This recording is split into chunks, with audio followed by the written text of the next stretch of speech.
It's David with Varminter Magazine. Today we're going to be taking a closer look at the SPUHR Ideal Scope Mounting System, and we're going to be pairing it up with this custom 6.5 by 55 Swede, getting ready for coyote season. To do that, we're going to mount up this Arken EP-4 and show you how it works. Stick around.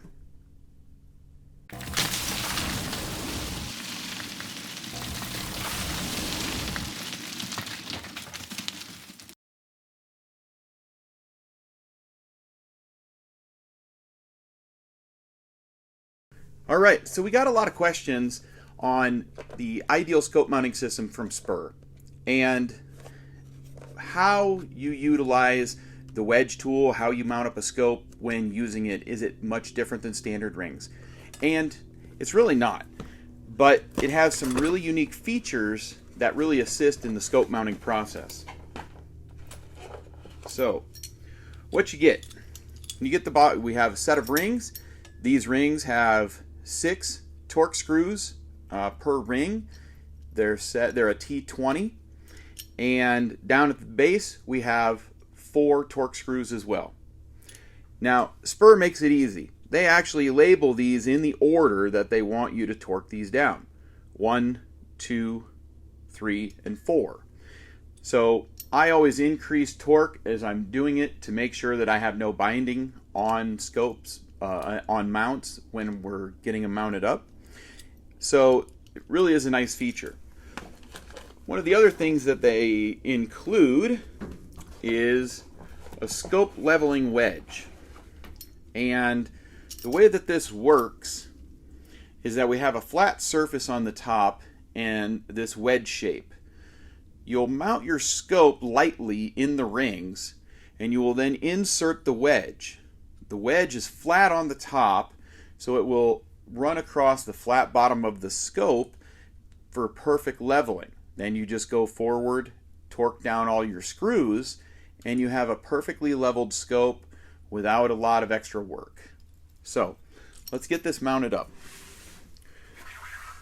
Today, the way I'm gonna be utilizing my fix-it sticks, and I already have these set up with a T20 for 45 inch-pounds, which is for our base. And SPUHR tells you that the torque settings for your rings depend on your scope manufacturer.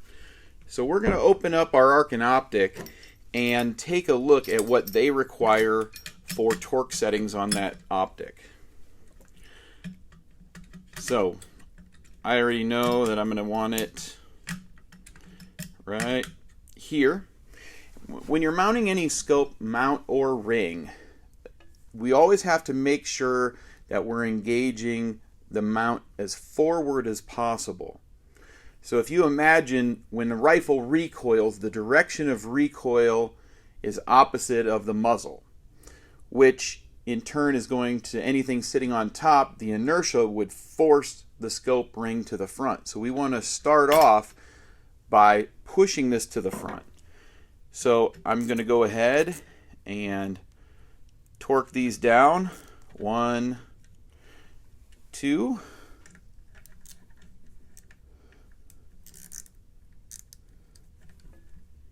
3, and 4. Then I'll come back, make sure they're locked down, increasing torque as I go until I hit that 45 inch-pounds. And the fix-it sticks really make this nice. So I've got those all torqued down. Now I'm going to remove my screws real quick.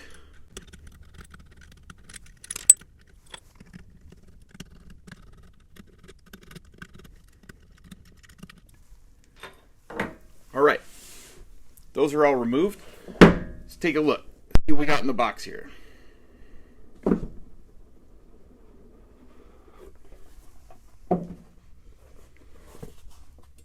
right, good packaging on the optic. Definitely has a lot of foam around everything, so it's not going to bang around. Well, look at that.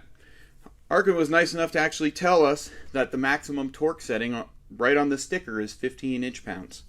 That's perfect. So we'll go ahead and get these screws lightly snugged up,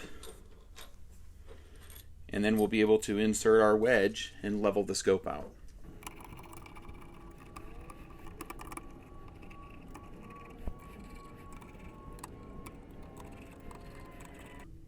Now, I had one screw hit the floor. Not to worry. SPUHR includes a selection of additional screws. These can be used for replacement screws, or they can be used for any of the accessory holes that they provide.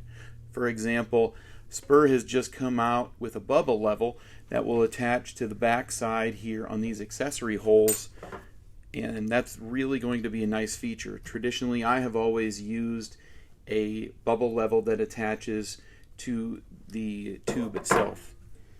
Okay, so I can still move this around. All right. So what we would do now, insert our wedge from the rear and rock our scope back and forth until we have a nice fit. I like to get down and look across here to make sure that there are no obstructions in the way and that the scope is nice and level. And in this case, I can tell you right now that there was a brief obstruction. If you look here on the bottom of the Arken Optic, we actually have a screw down in the bottom. So if I wasn't careful, I could have hit that screw and not done a proper job.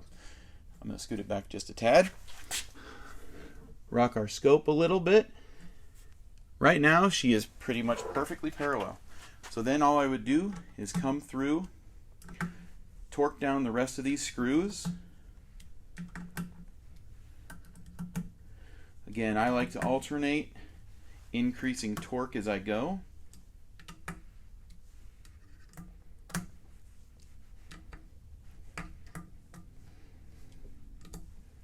And that's it.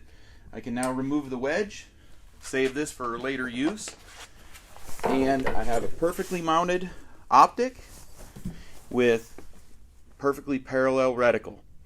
So that is the ideal scope mounting system, and it absolutely lives up to its name. So they make this particular model I have is the SP-4006. Yes, and it's in 34mm tube, 0 MOA cant. They make a full line of different choices on different choices on cant, ring diameter.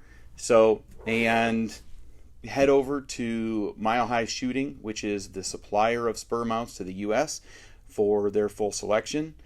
So, thank you very much for tuning in. If you have any questions, comments, be sure to leave them below. Make sure that you like and/or subscribe to the videos. And as always, head over to Varminter.com for more articles, information, where you can find a whole lot more on varmint hunting, tips and tech gear, and more information. Thanks for watching.